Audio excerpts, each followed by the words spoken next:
We've all been there, holding on to something or someone even when we know it's time to let go. But why is it so difficult to release our grip on the past, on failed relationships, on old habits? Letting go can feel like an impossible task, but understanding the psychology behind it might just help us find the strength to move on. In this video, we'll explore why letting go is so hard, what research says about this struggle, and how philosophers have tackled this very human challenge. Plus, we'll provide some simple tests to help you assess whether you're truly ready to let go. The psychology of letting go. The difficulty of letting go is deeply rooted in our psychology. One of the primary reasons is loss aversion, a concept from behavioral economics. Studies show that we are wired to feel the pain of loss more acutely than the pleasure of gain. This is why the thought of losing something, even if it's no longer serving us, can feel unbearable. This ties into what psychologists call the sunk cost fallacy. When we've invested time, energy, or emotion into something, we find it difficult to walk away, even when it's clear that continuing would only lead to more harm. Our minds convince us that we need to hold on, or else all that investment will go to waste. But it's not just about loss or investment. There's also the comfort of familiarity. Even negative situations can feel safer than the unknown. This is where fear comes in. The fear of what comes next, the fear of change, and the fear of being alone. These fears create a mental barrier that keeps us stuck in the past.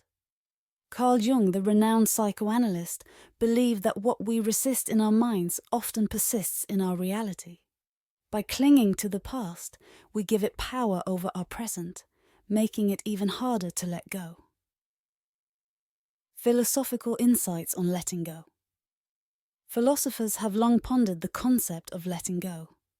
The Stoics, for example, taught that the key to a peaceful life is accepting what we cannot control.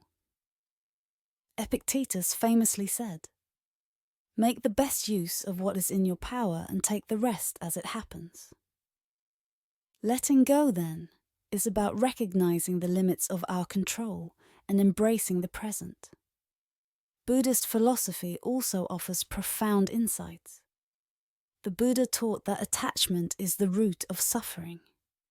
When we cling to desires, people, or outcomes, we create suffering for ourselves. Letting go in this sense is about releasing our attachment and finding inner peace. Modern philosophers like Alan Watts have echoed these sentiments, suggesting that sometimes the best way to find clarity is to stop trying to control everything.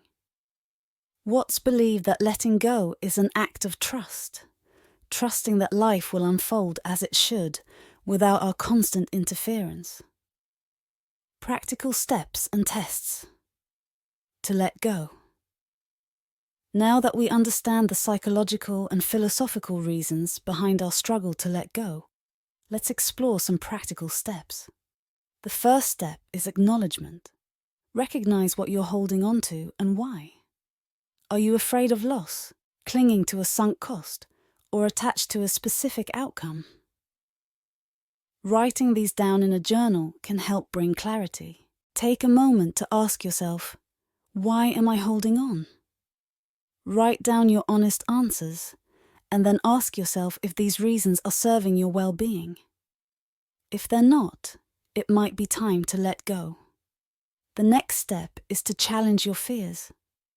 What are you afraid will happen if you let go? Imagine the worst-case scenario and then ask yourself, can I handle this? Often, you'll find that the fear is more about the unknown than about the actual outcome.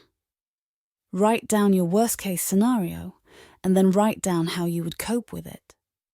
This exercise can help you realize that you are more resilient than you think, and that letting go doesn't have to be as scary as it seems. Finally, practice mindfulness. Letting go is not a one-time event, it's a process. Mindfulness can help you stay present and reduce the power of past attachments. When thoughts of the past arise, acknowledge them, but don't dwell on them. Instead, focus on the here and now. Try a simple letting go meditation. Close your eyes, take deep breaths, and as you exhale, visualize releasing whatever it is you're holding onto. Repeat this process until you feel a sense of lightness. Letting go is one of life's greatest challenges, but it's also one of the most liberating. By understanding the psychological barriers, embracing philosophical wisdom, and practicing simple techniques, you can begin to release what no longer serves you. Thank you for watching. If you found this video helpful, please like, share, and subscribe for more content that challenges the way you think. Remember, letting go is not about losing something.